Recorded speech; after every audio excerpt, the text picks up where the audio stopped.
Hello, मैं हूं नीतू कुमार और आप देख रहे हैं E24 और न्यूज़ 24। आज बात करेंगे 80 के दशक की खूबसूरत एक्ट्रेस की, वो एक्ट्रेस जिसने अपने गुस्से की वजह से अपना फिल्मी करियर तबाह कर लिया।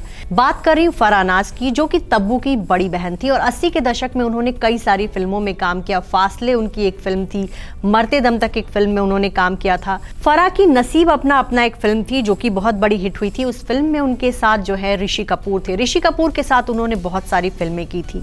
फराह की खूबसूरती बेमिसाल थी, एक्टिंग भी ठीक ठाक कर लेती थी और उनको फिल्में भी मिल रही थी।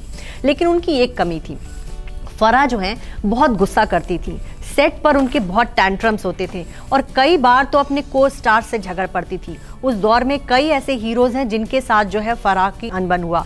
अनिल कपूर और चंकी पांडे ऐसे दो एक्टर्स हैं जिनके साथ जो है फराह ने सेट पर लड़ाई तक कर डाली थी। आपको चंकी पांडे का एक किस्सा बताते हैं। चंकी पांडे जो हैं वो कसम बर्दी की नाम की एक फिल्म कर रहे थे और Chunky Pandey I am the man कह के जो है फराह को टीज किया करते थे और फराह को कहीं ना कहीं लगता था कि चंकी पांडे ऐसी बातें कर कर उनके साथ अश्लील बातें कर रहे हैं और फिल्म के सेट पर ही उन्होंने उनकी धुनाई कर डाली थी। चंकी को ये बात बहुत बुरी लगी थी और उसके बाद उन्होंने उनके साथ फिल्में ना करने की कसम खा ली। तो वहीं फराह भी जो है उनको पीटने के बाद भी उन्होंने उनको कोई सॉरी नहीं बोला, बल्कि तमाम लोगों को ये कहती रही कि उन्होंने जो किया अच्छा किया।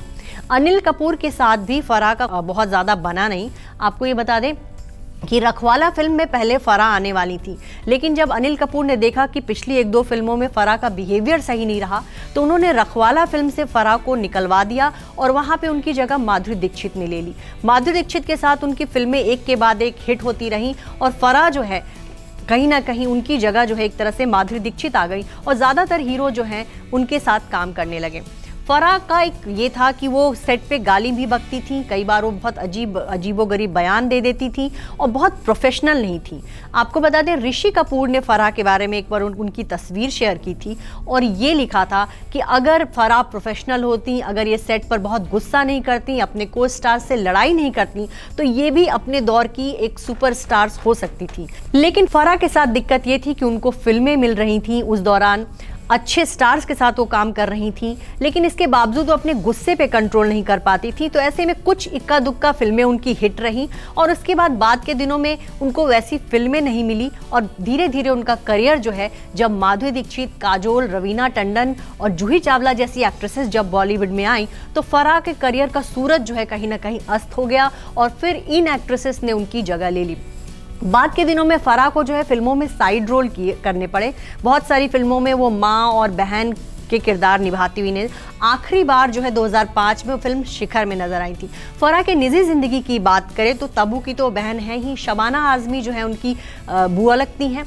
इसके अलावा हम आपको ये बता दें कि उन्होंने जो है अपनी पहली शादी दारा सिंह के बेटे बिंदु दारा सिंह से की थी, लेकिन दोनों की शादी बहुत ज़्यादा चली नहीं। दोनों का एक बेटा भी है, फतेह रंधावा, लेकिन दोनों का तलाक हो गया। उसके बाद फराह का अफेयर हुआ सुमित सहगल के साथ। सुमित सहगल जो हैं दिलीप कुमार और सायरा बानो की भतीजी शाहीन के साथ मैरिड थे, लेकिन फराह के कारण उन्होंने अपनी वाइफ को तलाक दे दिया और इधर उन्होंने फराह से शादी कर ली। फराह और सुमित सहगल अब हैप्पीली मैरिड है, उनके बच्चे भी हैं, लेकिन कहीं ना कहीं फराह जो है फिल्मी दुनिया से पूरी तरह से गायब हो चुकी हैं।